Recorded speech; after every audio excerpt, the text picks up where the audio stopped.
Good afternoon, everybody. I'd like to bring to order the Academic Innovation Subcommittee Committee of the Education Committee. Not enough caffeine at lunch, my apologies. I'm going to go ahead and start this off with recognizing Representative Cantrell, and if you could open us up in prayer, please. Be happy to. Let's pray together. God, we come before you this afternoon recognizing that we need you, we're dependent upon you, and we need your wisdom and your thoughts today. So God, give us strength, give us wisdom, give us courage to do the right thing by the people of this great state of Georgia. We pray all this in Jesus' name, amen. Thank you, Representative Cantrell. There's a lot of people who want to be heard on this bill, and we want to be respectful. So I'm going to ask you, if you signed up, we are going to take the time to recognize you, but I would ask that you hold your comments to 2 minutes. The favor you could do for the chair is bring up your iPhone, your Droid, and literally put a timer on. Have a friend maybe time it for you if you need to.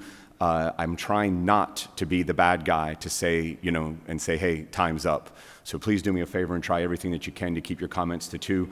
The bill's sponsor is going to go first, Representative Cantrell. And Representative Cantrell, if we could limit your comments, please, to 5 minutes.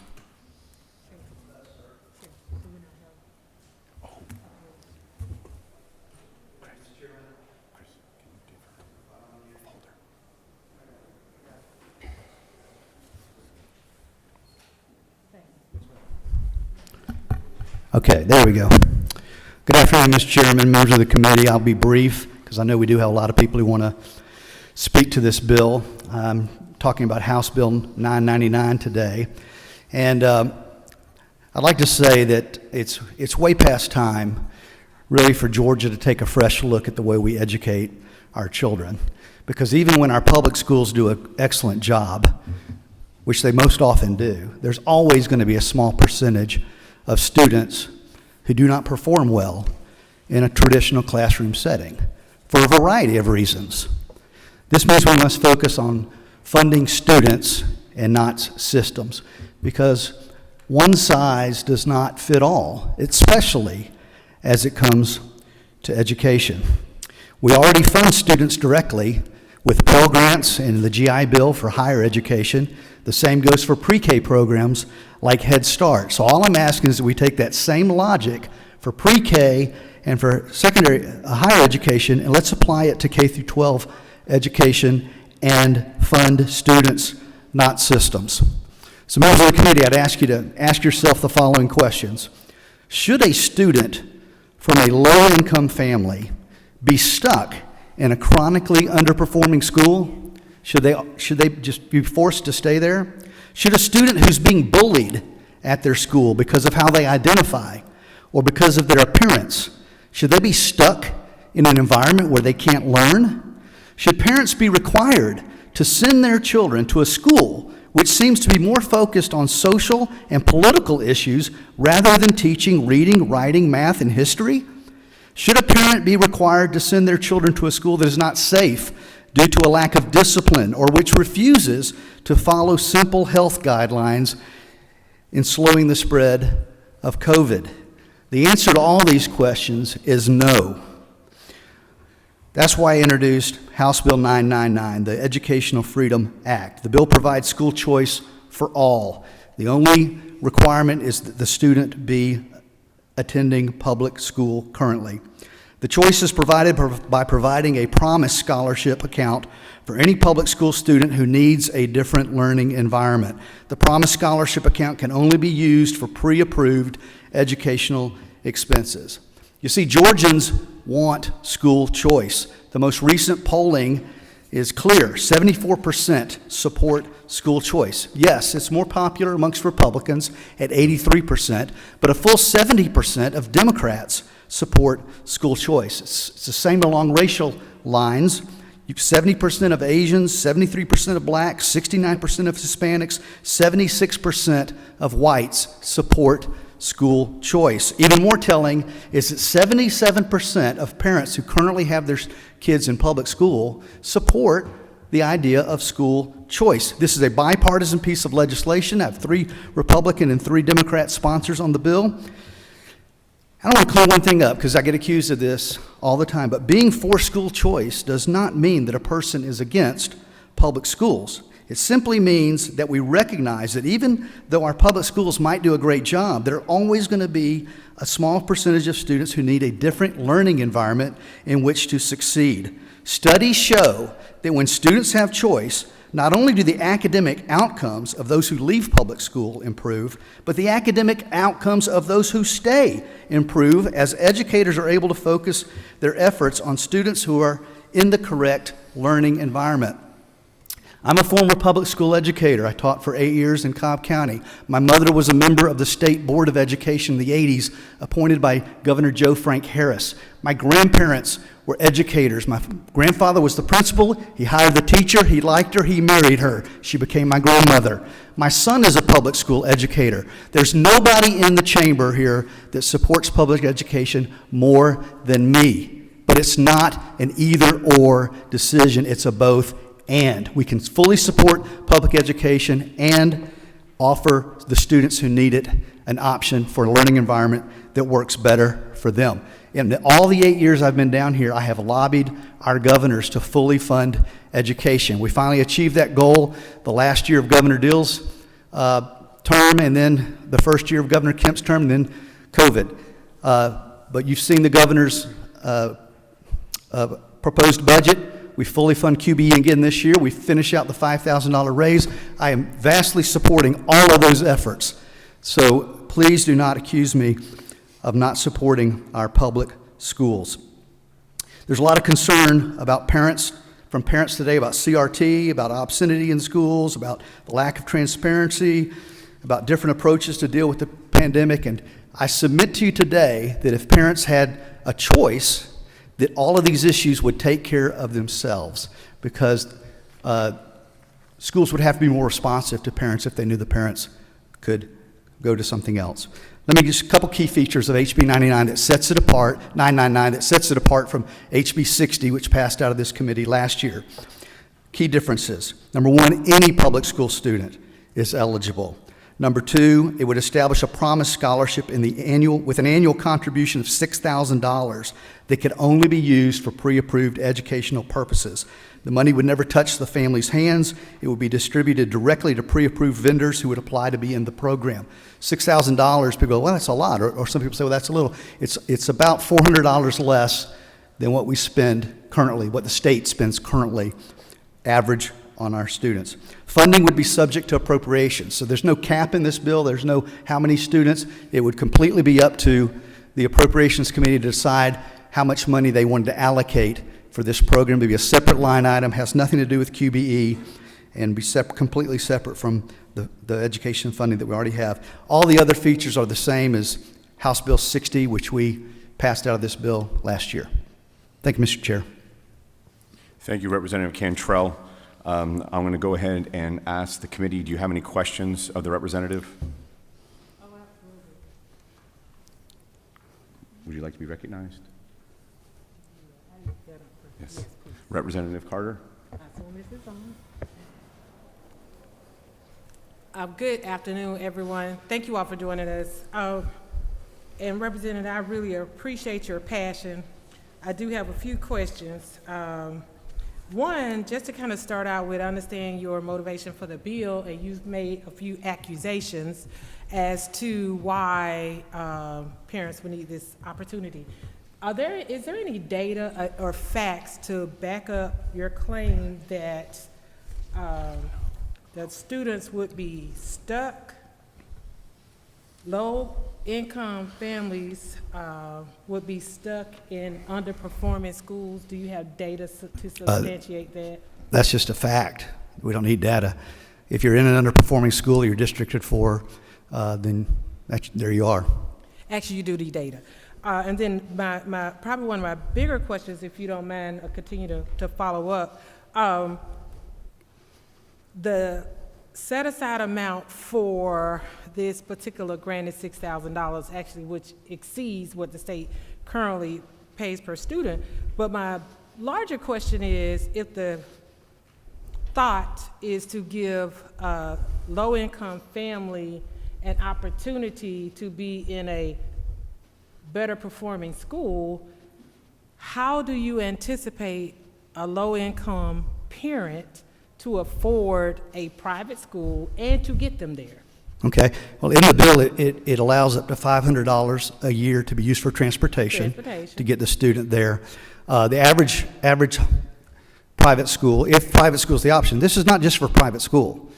It could also work for tutoring, textbooks, online learning, micropods. There's all kinds of different things besides just tuition. But if you're talking about just private school tuition, the average in Georgia is under $10,000. So $6,000 gets a parent a long way towards that number. And so there's other scholarships that might be available, all kinds of other ways. And it wouldn't hurt for parents to have some personal skin in the game. Anyway, a little bit of ownership of the program if they wanted to take advantage of it. But I would challenge you on the, I talked to the Budget and Research Office, and next year the per student funding looks like it's going to be about $6,400. So this is actually less than what the state portion would be. But it's more currently. Am I correct? Right, but this won't be in effect until next year, which is when it'll be more. I just want to be clear because we haven't passed a budget for next year yet. And your testimony actually was mostly about students who were in low-performing, low-income schools. And if you're going to take them out of those schools into a private school, and I don't think you answered my question, is how will a low-income parent, using your words, be able to afford to send their student to a private school? Well, as I said, the average is about $9,500 to $10,000. If they have that availability within their driving range, then they would have to find, $3,000 to $4,000 additional to fit the bill, and there would be scholarships and other things they could do, and they could pay some of the money themselves if that's if they wanted to exercise their choice. And if I have one more question, but you're going to help me with this because I just saw the substitute today and I haven't really had an opportunity to really go through it. But I think there was something in the other bill that stated that any school that had been in existence for a year would be eligible. And again, I was trying to peruse this. Is that in this one? You're talking about schools that would be eligible to receive students with this program? Yes, that same language is in there. Okay, so my concern would be if a school has only, my additional concern, if a school has only been in operation a year, how do we feel some confidence that the school is sustainable? Because any business that's only been in operation a year has not had an audit. So how do we address that? Yeah, that's a fair issue? question, but they will be audited. But here's the thing is I trust parents. I trust parents to make the best decision for their children. And those private schools have the ultimate in accountability because the parent at any time can remove their child and stop paying tuition. So they have the ultimate accountability, whereas the parents don't have that same option in the public school setting. And I think this may be my last one. Now, parents who have students with special needs, they have needs, special accommodations or 504, this language, unless it's been updated, they lose that option, correct? So how do you anticipate or how do you expect for a parent that's low income, special needs, in a low performing school to be able to address all of those without having that additional protection that they're going to lose if they take advantage of this? I'm not sure I'm following your question. There's language in here that talks about it's going to lose their 504 plan if they take advantage of the scholarship? No, they don't lose the plan. That's what makes them eligible for the special needs to qualify under the special needs category. But this applies to all students. You're talking about you're probably talking about that they have to waive their rights under IDEA. Is that what you're talking about? Right, and it says, yeah, the ADA and the accommodations of the 504. Okay, that's existed since 2008, I guess, when SB 10 was passed. And I've asked and asked and asked, and there's not been one incident, not one issue with parents waiving that right since in the last, 14, 15 years that SB 10 has existed. So I don't anticipate there being any issues. Thank you. Thank you, Representative. Thank you, Representative Carter. The chair recognizes Chairman Chokas. Thank you, Mr. Chairman. Representative Cantrell, isn't it true that there are 180 public school systems in the state of Georgia? And it isn't also true that because of these 180 different school systems, it's your zip code that determines your eligibility and which school you want to go to? That's correct. Isn't it also true that I live in the rural part of the state and I have 4 school systems in my state and at least 1 private school? And these different public schools have varying degrees of performance, and that it's a parent's responsibility to look after their children. And many of them send their children out of county, have to pay extra tuition at the public schools that have a better performance. And to further that, isn't it also true that the private schools that I'm familiar with provide scholarships for low-income families so that they can get what they think is best for their children? But the bottom line is, it's really the parents' responsibility to do the research, to check what they think is best for their children, not only academically, but athletically and in other areas, and that's basically what your bill is trying to do? Yes, sir. That's completely accurate, Chairman Chokas. And I would say that it's completely within the realm of possibilities that 2 families attend the same public school, and one has a absolutely perfect experience for their child, because children are wired differently. You know, the Bible says, train up a child in the way they should go. I've got 3 kids. They're all 3 completely different, had completely different learning styles. They may have done great. One might do great, and then the other family's got a child in there, and they're struggling. And it could be for a lot of reasons. It may not have anything to do with the school. It might be bullying. It might be just some of the environmental things that are happening there that are keeping that child from reaching their full potential. So at the end of the day, I trust the parents to make the best decision for their child. And let me follow up, sir. And that's basically what this bill is about. Yes, sir. Allowing the parents to provide what's best they think for their children. Correct. Thank you. Thank you, Chairman Chokas. Chairman Setzler. Thank you, Mr. Chairman, to the author. Isn't it true that in Georgia today, people that have financial means in many ways have school choice? Yes, that is true. That if mom and dad can afford, $15,000 a year of after-tax income per kid, they could put their kid in a private school. Yeah. Or if they don't like the schools where they live, they can relocate to an area that the schools work for their kids, and they can, even if they have to sell their house at a loss, they can go do that. That's accurate. They have the means to do so. Or if you're a single mom, you're working 2 jobs to keep the lights on, you can't homeschool your kids, even if you think that may be right. But isn't it true this bill allows folks who do not have financial means to close that gap? And Yes. So we can move away from a system where school choice is segregated based on income and lets folks of all financial backgrounds participate in being able to exercise that parental responsibility you're talking about. Yeah, that's accurate, Chairman Sessler. And I think one of my main frustrations that I've had in my time here is that lots of members here send their children to the school of their choice, which is their right to do so, while at the same time working very hard to deny that same option to families who can't afford it. And I don't understand that way of thinking, the good for me but not for thee kind of thinking. Does the gentleman yield for a further question? Sure. In the healthcare setting, even in a setting where people don't have the means to provide health care for themselves, perhaps it's subsidized through their business or even subsidized through a state or federal program. Isn't it true that generally folks can decide the doctor they go to? Yes, absolutely. Isn't it true that a woman going in for an OB appointment's not assigned an obstetrician or OB-GYN? They get to choose that OB-GYN. It's a very personal decision, right? Certainly. I've had constituents tell me before it's an equally personal decision as to who's going to spend 35 hours a week pouring in and educating my first grader.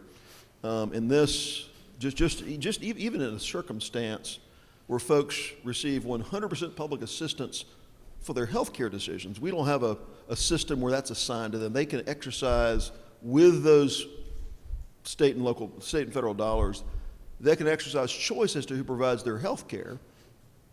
Why wouldn't we also want them to have the choice as to who educates their kids? It's a mystery to me.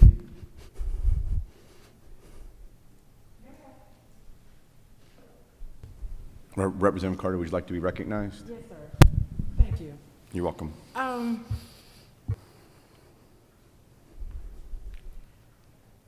like the only black female up here, single parent, and when the kids were younger, my husband passed away and I became a widow. Lost my job and was considered low income. Had one of my sons with dyslexia, and actually needed some resources, and I think the state had passed some legislation around the special needs scholarship. But at that particular time, I'm trying to decide on keeping the lights or food. More or less try to make the mortgage and trying to make the best decision for my 3 sons. And even with that special needs scholarship, paying for the school that he really needed was still out of reach because it wasn't enough.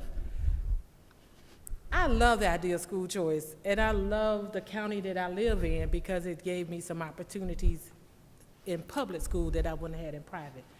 And a parent who can afford private school should do what they can with their funds, but we should not take state dollars.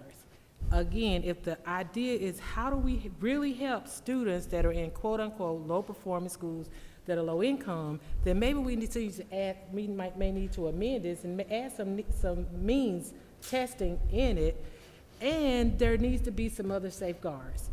One in particular, you said that there's no cap in appropriations, but in a lean time, when we do have austerity cuts to the QBE funding for education, education will be cut, but this won't. And I think we need to really stop and think through if the idea, and I have deep respect for you, but I being down here, I just think we have the wrong objective if we're sincere about who we're trying to ensure gets a quality education. So I hope that you'll take this, and if it makes it out of here, clean up some of these things that really need to be cleaned up, that we could really help the students that you're saying you're wanting to help. I just had to say that because I can't just continue to sit in these meetings as a black female, single mom, and hear you all say these things when you have no idea what it's like to be a black female, single mom, trying to raise kids on your own. That's a fair statement, and the respect is mutual, Representative Carter, and your story is extremely valid, and I think everybody's story is valid. And so all I'm trying to do is to, regardless of what that person's story is, that they have an option available to them. It might not work for them in their situation.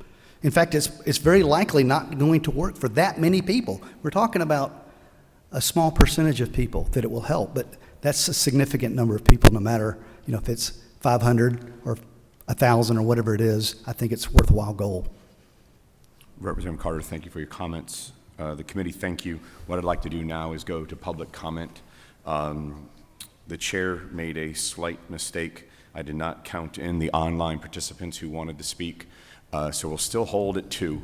But if you could do me the small favor, like I said, and time yourself, I'll raise my right hand at around 15 seconds left. This way it'll be kind of equal opportunity, and so no one feels as if they're being picked on. So what I'd like to do is I'll tell you who's up and then who's on deck. So we'll use a little baseball metaphor since we are the home of the World Series champions, and at least that way you'll know that you're second and you'll be coming right up on deck. So first up is Isabel Otero.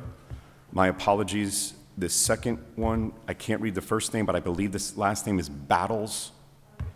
Oh yeah, and please come to the podium. Thank you. If you could, please introduce yourself. If you represent an organization, please state that organization, and then go ahead. Thank you. Thank you, Chairman. So my name is Isabel Otero. I am the Georgia Policy Director for the SPLC Action Fund, which is a 501c4 dedicated to safeguarding the human rights of all people. As you probably know, since 2003, Georgia has slashed about $10 billion altogether from public schools. And HB 999 unfortunately continues this pattern of using public dollars to fund private schools.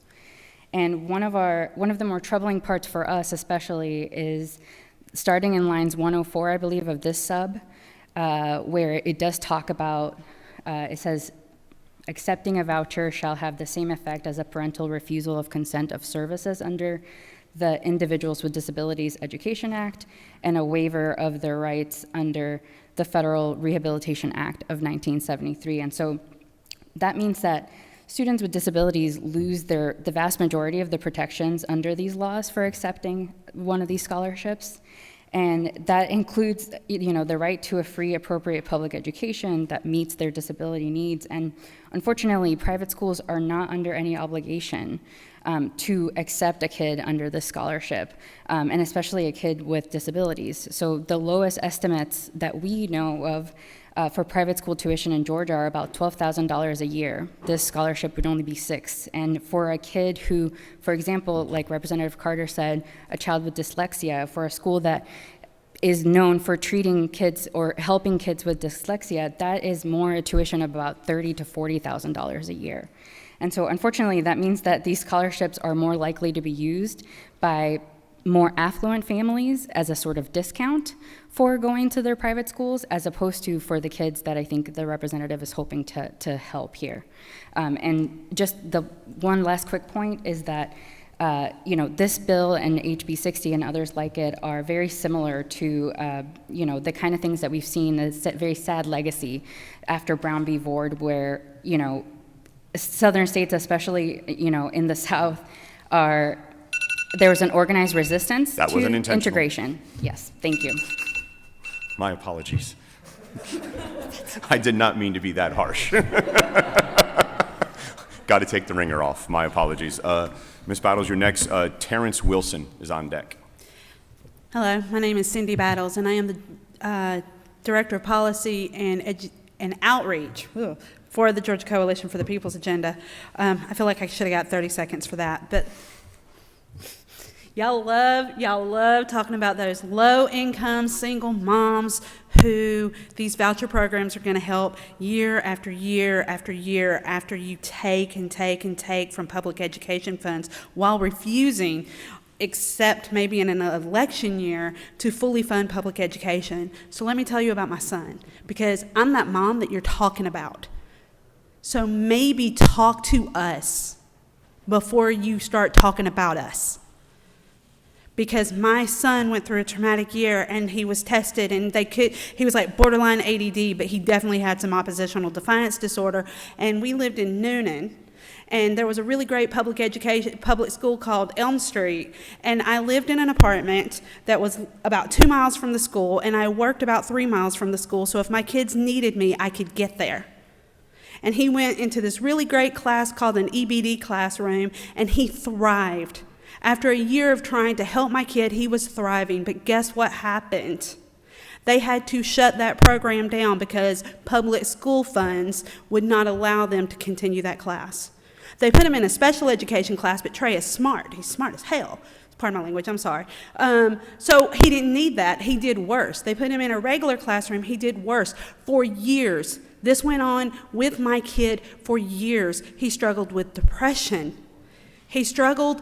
My 12-year-old child was threatening to commit suicide. And yes, I tried this idea of private education. Even with your $6,000 scholarship, it wouldn't have been enough because I was raising 2 kids. Even if I could have afforded it, the school that would have taken him was clear across the county.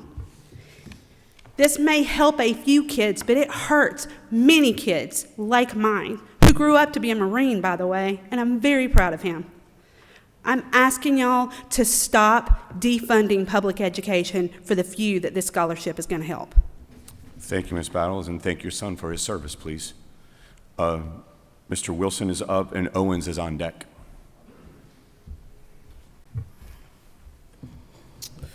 Good afternoon. Thank you, Mr. Chair and members of the committee for allowing me the opportunity to speak.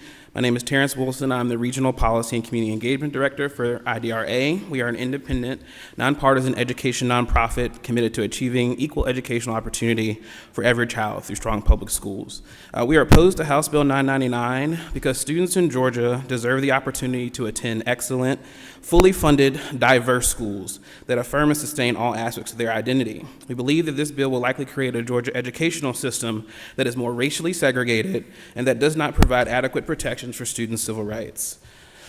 I've heard a lot spoken today about the rights of parents, and I want to remind the folks in this room that providing students the very best, well-rounded, equitable public educational system is at the core of our public mandate outlined in our Georgia Constitution.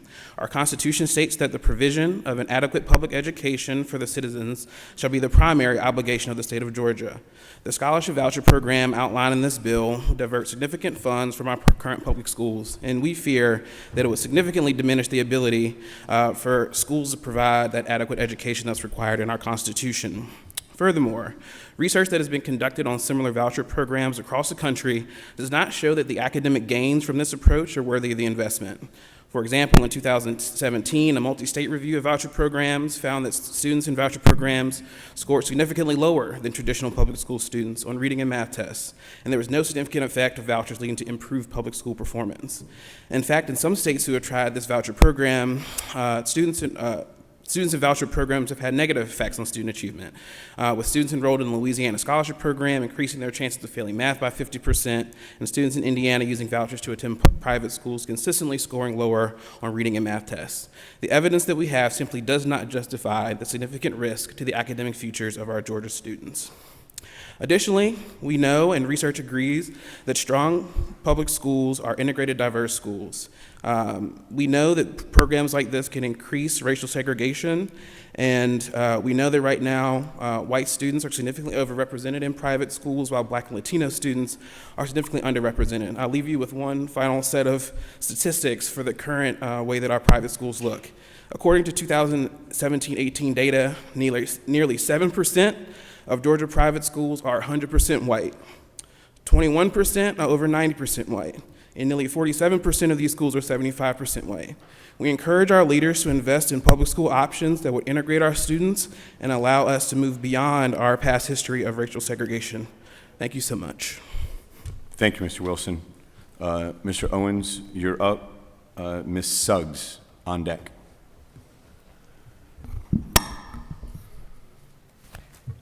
Thank you so much, Chairman Jones and members of the Georgia House Education Subcommittee on Academic Innovation. By way of introduction, my name is Stephen Owens, and I'm a senior K-12 education policy analyst for the Georgia Budget and Policy Institute, a nonprofit, nonpartisan research and advocacy organization that advances lasting solutions to expand economic opportunity and well-being for all Georgians. GBPI has a long-standing obligation to legislation that funds public funds to private schools, and therefore bills such as House Bill 999. The loss of necessary civil rights protections, the evidence of fraud in similar programs such as Arizona's, and the Arizona public's repudiation of said programs show that this policy provides no benefit to the state. Students, too, are vulnerable when we reject federal protections for the mirage of choice. Consider that a student who leaves Bacon County's great schools wouldn't have a private school option in the county. She would also be leaving a system that protects from discrimination based on income, sexual orientation, or ability. If she is not being served well, the solution cannot be to fund a school that might expel her for being gay or one where the teacher doesn't have a bachelor's degree. Currently, our public schools are struggling to hire licensed teachers, substitutes, and bus drivers. Our state has been unable to pay for even one counselor for every 450 students in the school, a paltry amount considering the best practices of one for every 250. We remain one of only 6 states in the nation that does not provide additional funding to educate students living in poverty. Any dollar that would be spent on this voucher should instead be used to protect the underfunded public schools the state has a constitutional responsibility to support. I conclude by asking that you vote for all of Georgia's students by voting no on House Bill 999. Thank you, Mr. Owens. Ms. Suggs, and then I believe it's Mr. Pauly, P-A-U-L-Y.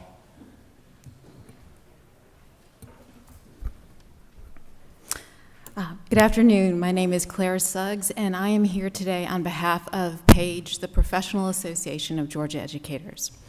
I very much appreciate this opportunity to address the committee and raise some of the concerns that we have.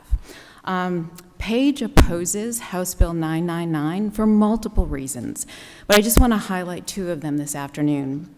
The first is the lack of a requirement that teachers who work in the private schools who would participate in this program would be certified by the Georgia Professional Standards Commission. Research has consistently shown that teachers are the most critical factor, in-school factor, in student learning. This bill, though the schools would be receiving public resources, this bill does not require that those teachers meet the same standard benchmarks set by the Professional Standards Commission that teachers working in public schools do. In addition, it does not require those teachers to meet the standard that the bill sets for tutors who want to provide services under this bill. One other concern that we have is around a lack of accountability. The bill does provide transparency requirements with some robust reporting, but it doesn't have any mechanism to evaluate and remove private schools or service providers that just aren't serving kids effectively. Public schools operate in a robust accountability system that has mandated interventions. A program like this should have something comparable. And in fact, there are states, including Louisiana and Indiana, that have, in fact, created accountability systems that provide robust oversight for the private schools that participate in those voucher programs. We strongly ask, respectfully, that members of the committee review the letter that we shared with you this afternoon that outlines these concerns and some of our other concerns, and that you reject House Bill 999. Thank you. Thank you, Ms. Suggs. Mr. Pauly, and then I believe Ms. Walton. Good afternoon. My name is Justin Pauly. I'm with the Georgia School Boards Association. Chairman, committee, thank you for the opportunity to speak here. GSBA has a longstanding legislative positions, and the position that opposes this particular bill, I'm going to read just very quickly. But this was voted on again this year within our membership, and our membership votes on these positions every year. GSBA is opposed to vouchers, tuition tax credits, K-12 education savings plans, or scholarships whose purpose is to allocate public funds to private schools or home study. And so I wanted to list just a few of these concerns. This bill funds students at a higher level than what is allocated to public education. And we just see that all students should be funded at the appropriate levels. Another area was the rollover for colleges and universities that is appropriating money which is set aside for K-12 public education. And finally, we would respectfully ask the bill would, we feel needs a fiscal note to see what the actual costs will be. So thank you for the time. Thank you very much. Ms. Walton, and then Mr. Clay, Chuck Clay.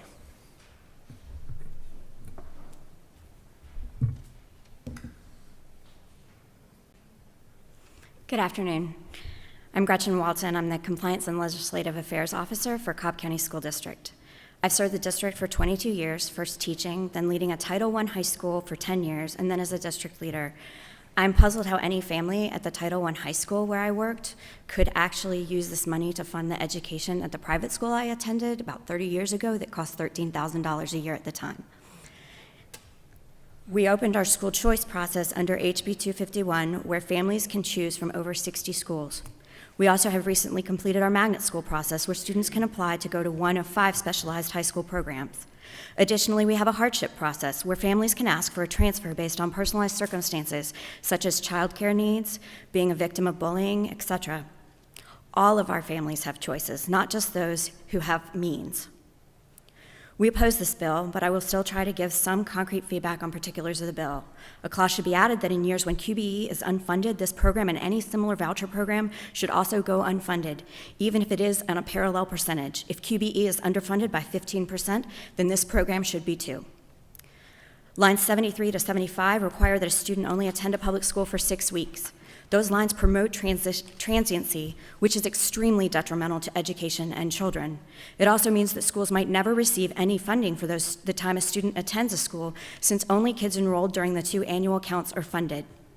Additionally, this bill placed an unfunded burden on public schools in line 260, where they will be forced to provide standardized assessments for children not enrolled in their system, and then not actually require any concrete level of achievement on those tests as a measure of accountability. Finally, in light of accountability, having a parent committee made of parents who are benefiting from this program as the only true accountability for a program is the same as if we let a school decide if they're doing a good job or not. We have external accountability measures to protect children. If you want to make funding universal through a voucher program, the accountability needs to be universal too. Thank you for your time. Thank you, Ms. Walton. Mr. Clay, and then, and forgive me, the last name is T-E-R-E-I. Thank you, Mr. Chairman, members of the committee. My name is Chuck Clay. I've spent about 35 years either here in the legislature or lobbying, much of it on behalf of public education. But I'm speaking today, and today really is my own sort of long-term view. If you look at the world, the United States as we see it today, probably the greatest gift, arguably, has been public education. Public education, ladies and gentlemen, is the one great equalizer that we have in this country, have had. Now, does that mean we can rest on our laurels? Does that mean public education is a jalopy out in the backyard falling apart bit by bit? No. Public education today, thanks to leadership that's sitting in this table and many, many others over many, many years, we have more options than ever before using state dollars to provide creative and innovative alternatives. This, folks, is a bridge too far. It directly flies at the face of what has been the institutional support of the greatest successes in this world and in this country. It is not time to look afield. It is not time to fire torpedoes. It is not time to take a massive chunk of state dollars and put it in programs that are, yes, popular, until you start breaking down what that definition means, then it's less so. The majority of people support public education, and I'd leave you with this. If it was such a failing and failed product, why has Georgia been at the very forefront in success and raising grades, options? The Department of Education and you all, QBE, parents, moms and dads, have done the job. Let's keep doing it. Let's not dismantle it now. Thank you very much. Thank you, Mr. Clay. And ma'am, I don't want to wreck your last name, so I'll go ahead and let you announce yourself. But on deck is Mr. Ray.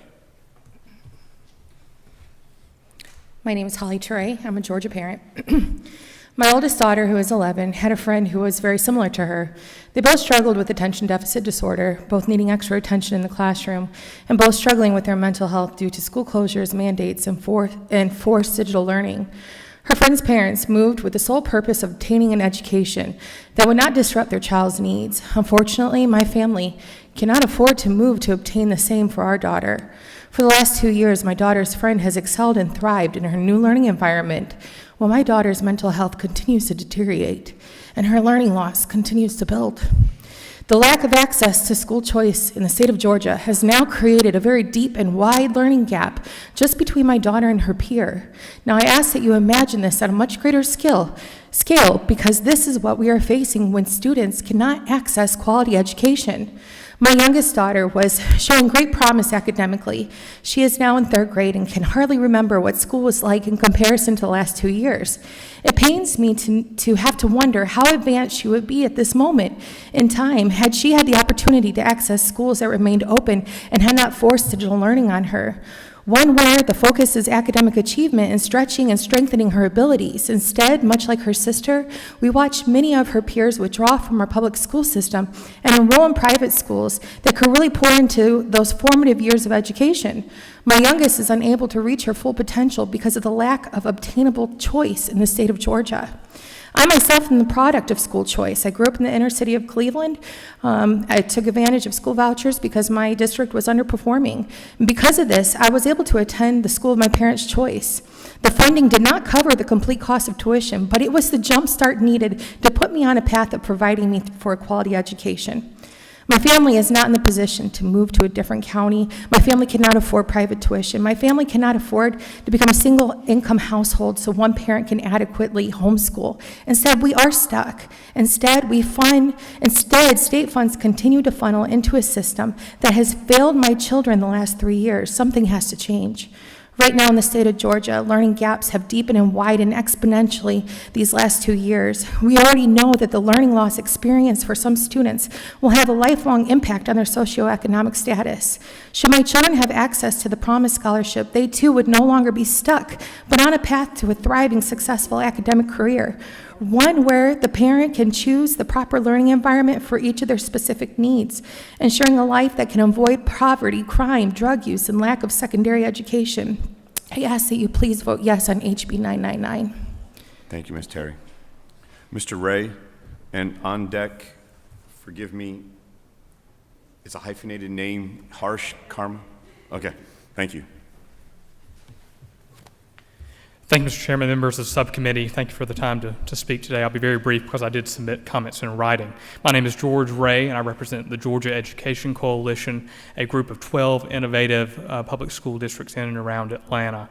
And we take quite seriously our role in protecting students, in teaching students, and protecting the public purse. And this bill, both House Bill 999, House Bill 60, and other voucher efforts really fly in the face of that emphasis on protection and teaching. We take those roles very seriously, and we believe that these pieces of legislation are not necessary and fly in the space of what we've been trying to do. I will thank or note that the legislature has over time realized that the way to improve outcomes is by investment and focus and not by defunding. I would ask that this committee vote no against these voucher expansions and instead focus on investing and improving public education. Thank you. Thank you, Mr. Ray. Appreciate it. I believe Ms. Harsh-Kramer? It's Cecily Harshkanane, but it's a tough one, so that's fine. All right, thank you. And then on deck is Ms. Morgan. Okay. So I am Cecily Harshkanane with Public Education Matters Georgia Action Fund. HB, we've heard a lot about this, and I'm going to repeat myself some, but repeat what's been said some, but I think it's important to point out some of these things.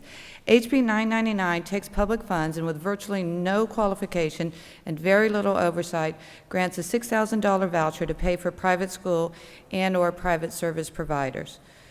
With all that schools are grappling with the pandemic, health issues, academic gaps, mental health issues, teacher and staff shortages, this bill is not what we need to do to be doing to support our 1.7 million public school students in Georgia. Representative Cantrell, when proponents say this gives choice to parents, this is an illusion of choice. Parents have to have the means to supplement the vouchers to pay for the tuition at private schools, which has been brought up, thank you, and they would have to have a private school in their vicinity, which many places in our state do not. They would have to apply and possibly get accepted, and if they were then accepted, they would forfeit their federal protections that our public schools do guarantee. The only increased opportunity with this bill would be for private schools and other private entities. This increases their applicant pool, further increases the ability to siphon public funds and send them to private schools. This is not responsible education policy. I ask you all to please vote no. Thank you. Thank you for your comments, ma'am. Ms. Morgan, you're up, and Hawkins on deck.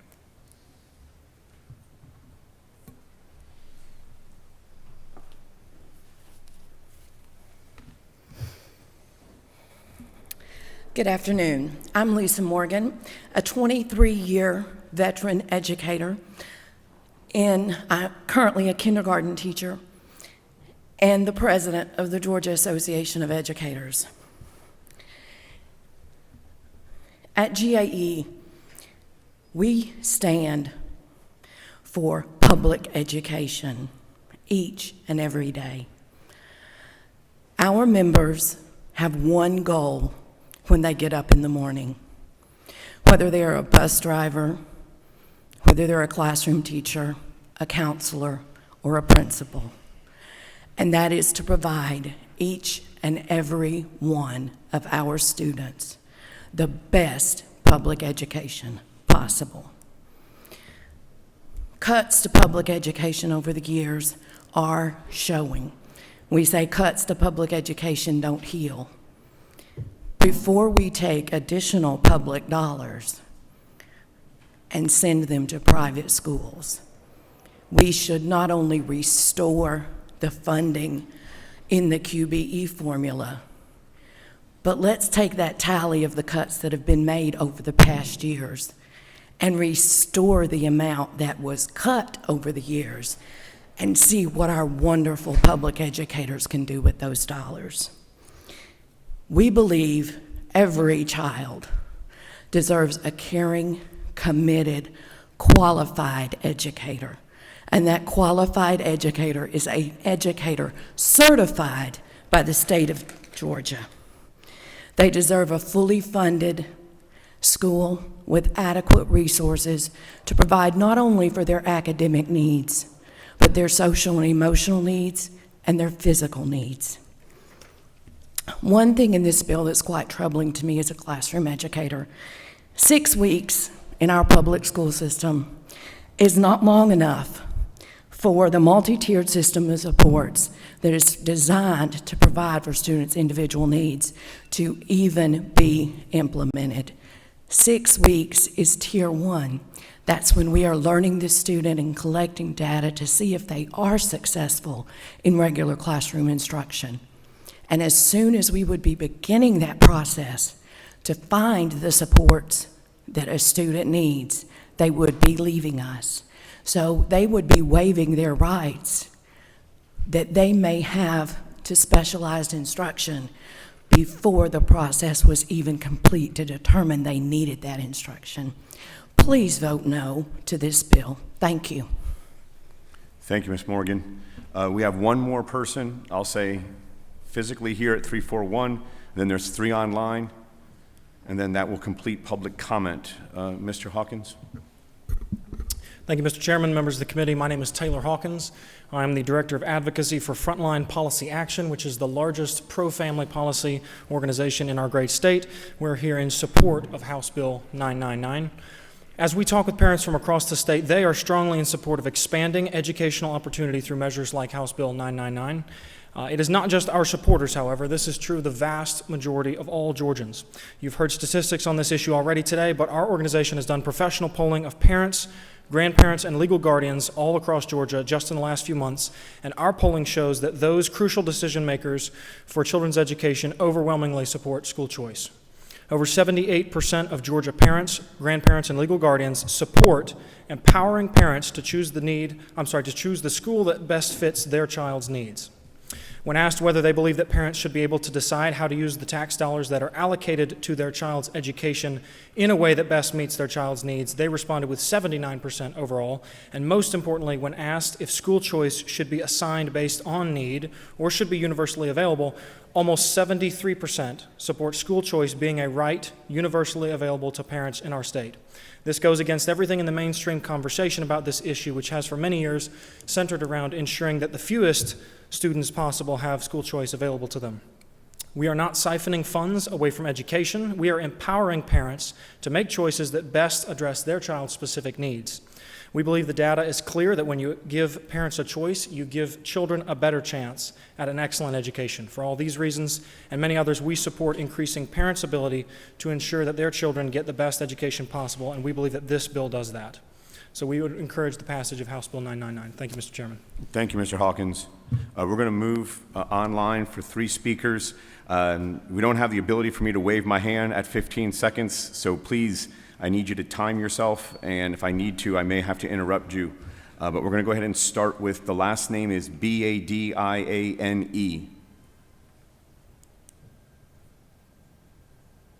they on mute? You may be on mute.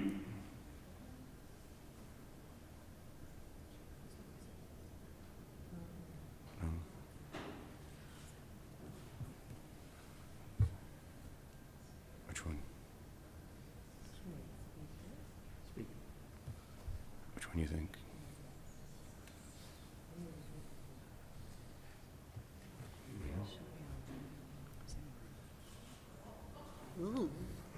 She did it. I did it. Okay.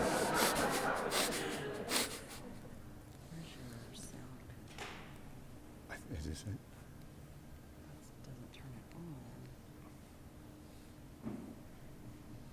Is this one of those jokes? How many people does it take? Yeah. Okay. I'll text Justin. Okay. Can you send an IM with our apologies? It's not intentional. If they could maybe put into chat a quick summary, and we'd be happy to get it to the committee members. My apologies to those on Zoom. Hopefully you were able to hear the testimony. That ends all of the public comment. Oh, Try one more. maybe it doesn't. Now ask her. Hello? Can you? Okay, I still can't.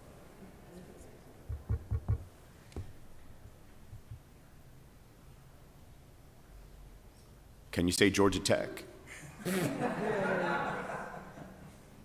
Whoever just said that doesn't get recognized for the next 10 minutes.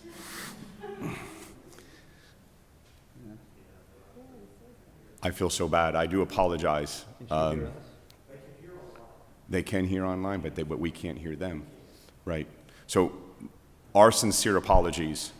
We'll have another hearing. Yeah, this is just a sub. There'll be an opportunity. I apologize, but please, if you'd like, go ahead. For those online, you can place stuff into the chat, and we'll be happy to get that to the committee. If we could, can we cut and paste that into a document? Anything that comes in chat? Okay, thank you. All right, that's the end of public comment regarding HB 999 LC 490791S. What is the will of the committee? I hear a motion to do pass. And do I have a second? Second. I want to remind, before we go into a vote, is there any discussion? Yeah, is this the sub voting? My apologies, Representative Carter. What was the question? No, I was asking, was this the people in the subcommittee? This is the sub. I was just about to clarify. Please, if you're on the general committee and not on the academic innovation committee, sit this one out if you don't mind, please. So I hear no questions, no comments. I want to go ahead and go for a vote. Those in favor of LC 490791S, HB 999, please say aye. Aye. All opposed? Aye. The ayes have it. It passes on to full committee. Thank you very much. The meeting is adjourned.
Ladies and gentlemen, if I can give a few highlights and brief instructions.